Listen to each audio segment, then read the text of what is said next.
Welcome to The Foundry, where leaders are forged daily. Each week we investigate themes of leadership, entrepreneurship, and mindset with some of the greatest minds in real estate. And now, the data scientist of real estate, George Roberts.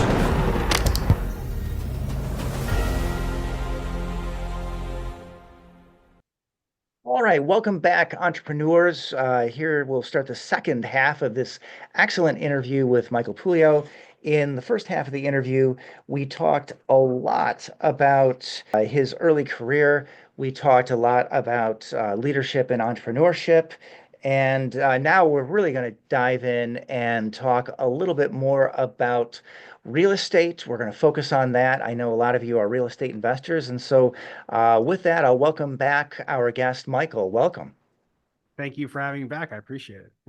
Yeah. It's beautiful to have you here today. And I always ask in the intake, can you give us your three greatest strengths? And you listed three exciting ones. I think unflinching optimism and grit.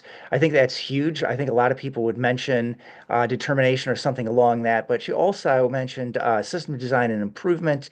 And what I found was most interesting is the ability to consume large amounts of information quickly and make decisions. So I think I want to lead off the second half just by asking you, how do you do that? And what would you do for somebody who may think that that sounds daunting? So I don't know if that's gonna. So interestingly enough, I think with the advent of AI, well, not the advent, but like the popularization and the of AI and the tools that are coming out, I don't know that that's going to be such an advantage anymore for me to be able to consume large amounts of information and then spit something back out. So that being said, I'd say if that's daunting to people, I'd recommend using free tool. And this is not, I don't get paid on this, but Google has this free tool called Notebook LM. Highly recommend it. You can take information, drop it in there, and then create study guides, checklists, ask it questions. It basically gives you a really nice large context window for, anything you want. I highly recommend it for students or for people who are just trying to, level up on a specific topic and you want to get your 10, 20, 30 hours of learning in on a new topic. I'd highly recommend that, or just chat GPT right off the bat. So that would be what I would recommend. Beautiful. Well, as I mentioned in the first half of the episode, we were thinking about calling this "Let's See What the AI Thinks." So who knows? Maybe we will call it that after all. Maybe. Yeah, we'll find out. I guess I'll find out when you finish the episode. We'll find out. We'll find out what my assistant thinks when she does the post-production. There we go. Okay, fair enough. Speaking of beta, one of the slogans that I've been hearing a lot over the last couple of years is "Survive till 25." Now we're in 2025, and it seems like we need a new slogan. Do you have any? You want to take a stab at that? I don't know if I have a new slogan necessarily, but I think it's with property, the longer you can hold on and maintain positive carry, the better you're going to be. And so I think if you did survive to 25 and you were able to refi out of your deals, I think you did, you're in pretty good shape. I think a lot of deals that should have matured in 2024 are now in special servicing or have needed to get extensions. And so they've extended their way through 25 and now maybe they'll have to limp their way into 2026. But, I think we're getting to potentially the end of this, cycle as it relates to the debt. The short-term debt problems that we're seeing. So a lot of maturity walls that are being hit either last year or this year. So it's not like we're going to continue to be talking about this in 2028. These deals will get worked out. They will move to new sponsors. The equity will get reshuffled and they will have their day. Just in real estate, unlike the stock market that moves, all the time very quickly, real estate, illiquid assets, they move very slowly. There's a lot of people involved. A lot of mindsets changes have to occur before people are willing to capitulate around, some sort of disaster that they have to deal with. So I think it just takes a little bit of time. And but I think we'll see most of these deals work out over the next 6 to 12 months, maybe 18 months, if they haven't already. Right, I like it. So I'll just share this with you. I've been thinking about this, survive until 25. The best I was able to do is thrive after 2025. How's that? That's nice. I like it. Yeah, Well, I don't know what rhymes with 26 that has anything to do with finance off the top of my head. But yeah, I think that we definitely do appear to be towards the top of this interest rate cycle. And yet, I want to say it was yesterday, 10-year Treasury 4.77, saying this in the Mhm. middle of January. And I heard somebody say a few weeks back that the 10-year won't go above 5%. And I thought, what a lame prediction. I mean, can I make a living making predictions that lame? And now I'm thinking like, wow, what a bold prediction. Mhm. You got financial analysts predicting that the 10-year won't go above 5%. Now we don't know. Mhm. Yeah. Yeah, I'll stay away from too many predictions, but I think if the 5-year does go over 5%, I think it starts to become a little bit of a problem for the equity markets and a lot of Yeah. problems for people's discounted cash flow analysis. And so I think that there are some challenges to that, and the implications of why are long-term U.S. rates at over 5%. If you look at some of the other developed nations in the world and where their rates are, that has an effect on currency markets. It has Right. an effect on flow of funds and just investment appetites. And so there's a lot of other problems with the FX market as well. So we gotta have to just be careful about where our rates go. But as long as our government continues to spend money like a drunken sailor, I think we'll continue to see uncomfortably high yields in the U.S. market. I just want to say, for the benefit of any listeners that may be drunken sailors, that I'm sure Michael meant no insult No to you by disrespect. No comparing you disrespect. to the government. Okay, Sure. all Yeah. right, yeah, yeah. Who knows? Again, yeah, I like it. I think the more people know about predictions, the less they like to be terribly bold in their predictions, like to hedge the predictions with what I would say, some context. Well. Okay. I'd like to ask you about how you approach the industry, how that's different than others. Can you give us one thing that you see people in the real estate industry that they believe or that they do that you think is wrong, something that you do differently? Well, I think coming from the finance and kind of the Wall Street background and coming from fixed income, we're really looking for a margin of safety. I don't think that that's necessarily completely unique My to three favorite us. words in real estate investing. Glad you Yeah. mentioned that. And in order to provide that margin of safety, we're really trying to look at a variety of different valuation metrics and when we make our decisions. So we're not just looking at going in cap rates. We're not just looking at stabilized yields, all in price per unit or price per square foot. We're kind of looking at all of these different factors. And then there's other ones as well. We're looking at our, cash on cash yields, our total return, our MOICs, all of these different return targets, all these different valuation metrics, and really trying to peg them, in a historical context, in a current context relative to other deals. And if we can look at the deal in a number of different ways and we feel relatively confident that, hey, under all of these different valuation paradigms, we're feeling pretty good, that's a good indication that we're probably in the right spot. Whereas, if we're starting to see some of these valuation paradigms, and I think we're seeing that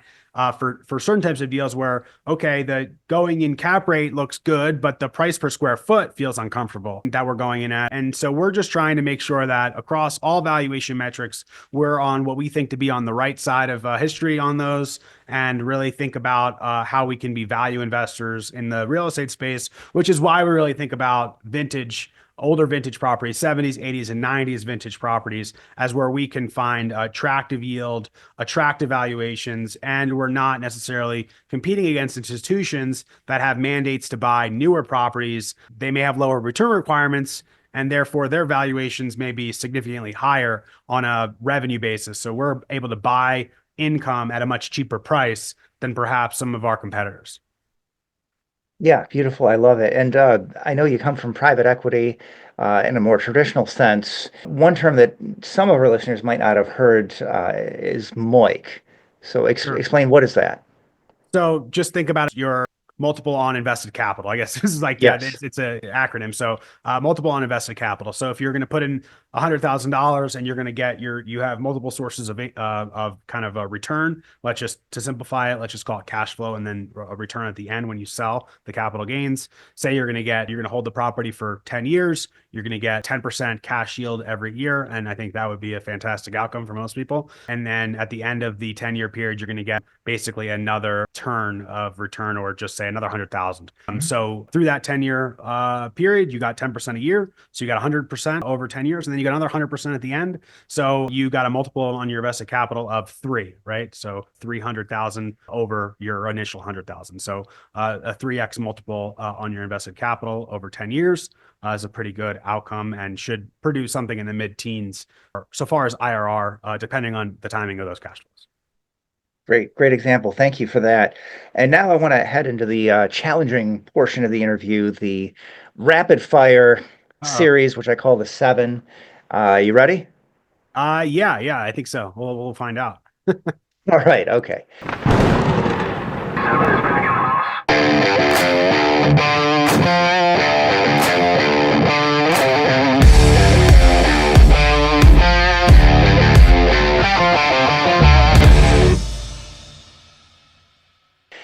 If you could be known for only one thing, Michael, what would it be? I would say if I could be known for one thing would be to be known as a good father and a good husband. What's the greatest lesson in leadership you've learned as an entrepreneur?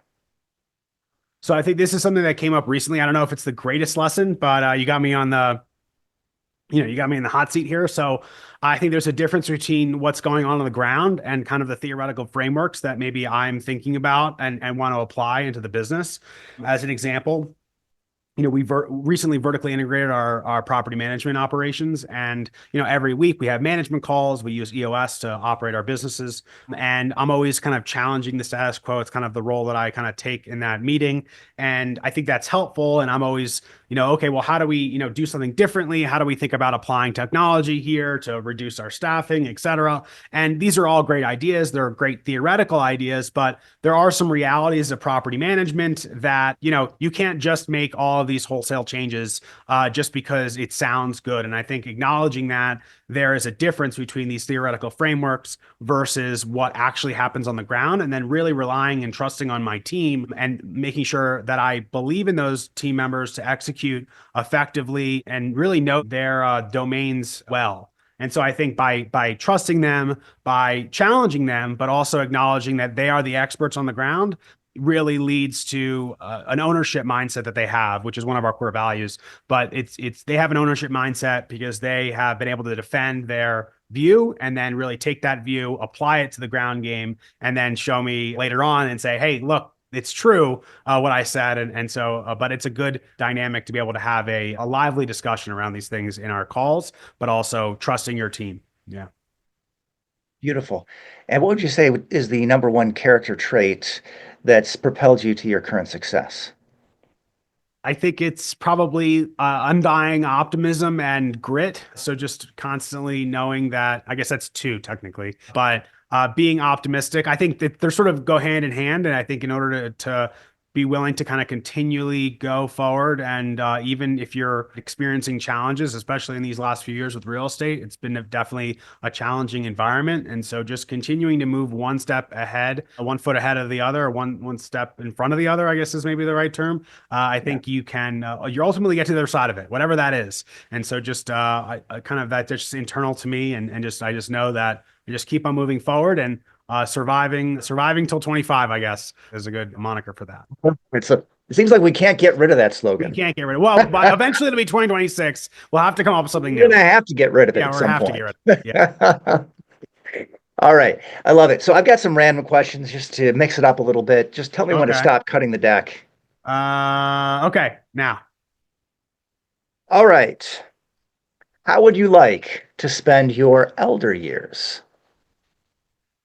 How would I like to spend my elder years? So, I mean, it kind of goes back to what would I like to be known for, right? So I'd like to have, my children around their children. I'd like to have family events where I get to sit and around and just see all this activity, in my house or in one of my kids' houses, so I don't have to do the cleanup afterward, and just enjoy the fruits of all the labor that I've done over the years to raise these children with my wife, who's really responsible for all the good things that happen in my household. But that would be how I'd want to spend my time. And then otherwise, right now we're definitely in this phase. I have young children in the house now, so we're in the no travel phase and sort of the survival phase Yeah. in some ways. So I Definitely am looking. surviving through 25, huh? Yeah, I would like to, do some traveling again with my wife, and certainly with the kids as they get older Yeah. and that becomes more available. So, traveling, spending time with the family as they, continue to grow, and I get to watch them kind of go out into the world and do their own thing. Beautiful. And I love the gratitude in your answer. That's beautiful. It's probably one thing that's most missing from our modern society. Can you bring us back down to earth with a tip that investors can implement in their business today? Um, Implement in their business today. So I think a great, if you're struggling to figure out what to do next, I think the concept of the big three is really great. So three things, at the beginning of each of your day, get a legal pad or a digital notebook or open up a notepad on your computer and just think about the three things that if you got done today and only three things you got done today, you'd feel like you'd had a successful day. And that could be, going for your exercise could be one of those things, or, having a healthy dinner, or, doesn't have to be a work related thing, just three things.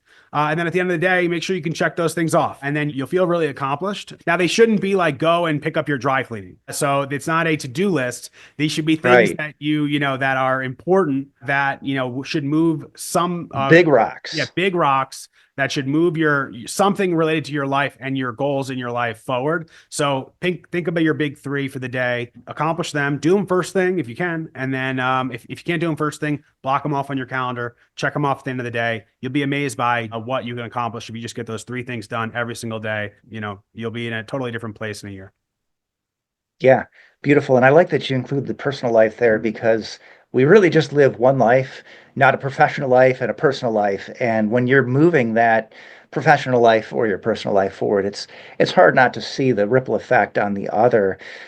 Can you give us a book that has helped to forge you as a leader, entrepreneur, or investor? So I'm going to do a book and I'm going to do a podcast. So for folks that just don't quite get through books, podcasts are great. So on the book side, and this is one that really helped me when I was trying to make that mindset shift from W-2 worker to entrepreneur, Think and Grow Rich. So probably something I've listened to or read at least a dozen times at various points of my career or journey, just to and always learning new things out of that book. There's probably 50 other ones like it that I've also have a similar relationship with. And then the podcast that I'll recommend is the Founders Podcast. So if you're looking for more of a tech, like some of the best lessons learned can be learned from other successful entrepreneurs or statesmen or figures that were influential in our society. And Founders does a great job of bringing on those basically he does all the work for you, reads all the biographies, and then tells you about those people's lives. And so you kind of get a snack of each one of these entrepreneurs. And then if you want to, you're inclined, you can then, read these biographies, on your own. So, Jobs, Musk, Munger, Jordan, Arnold Schwarzenegger, like all these Yeah. different folks in different areas. I'd highly recommend that for those that maybe don't have the stomach or the time to read a much longer format, text. Yeah, beautiful. We love founders here at the Foundry. So excellent, excellent, excellent. Of course, we're focusing more on being the equity end in many senses, but yeah, that founder's perspective, entrepreneurs leadership, that's huge over here. Love those picks and love Think and Grow Rich because it's not just about growing rich, it's about growing. That's a great book, a lot of good spiritual value there too. You learn a lot, I think, from reading Think and Grow Rich. Hopefully, become a better person too. Now, just one last thing. Can you send us out with a quote to help forge our listeners as leaders and entrepreneurs? Sure. So this one I had to look up. I'm not like a huge quote person. So, and then after I looked it up, I found out that maybe it's not even attributable to the person that I think it is, but I'm going to use it anyway because it's the one I got written down. So success is not final. Failure is not fatal. It is the courage to continue that counts, which I believe is attributable to Winston Churchill. So, which I think goes back to the grit that we were talking about earlier. This is an infinite game, which is another book that I would recommend to the listeners.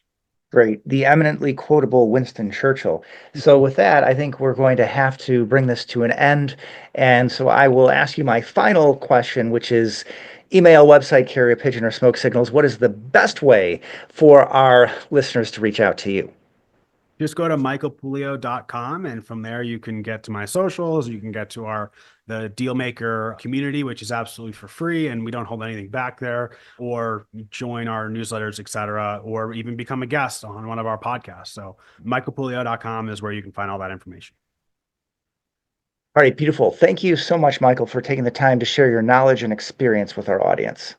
It was a pleasure to be here. Thank you so much for having me.